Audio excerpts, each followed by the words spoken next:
Ayan, magandang buhay mga kalayas. Time check tayo. 6:38 PM.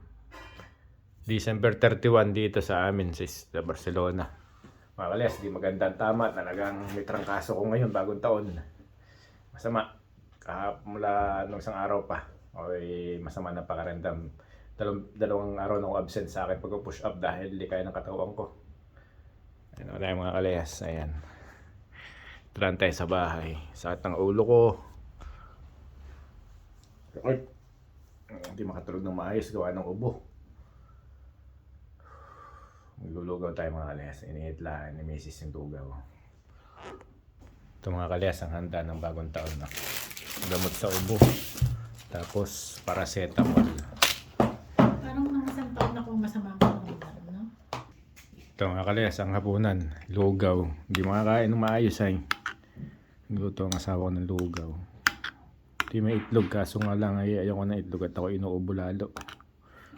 Ilang gabi ng puyat gawa ng kauubo.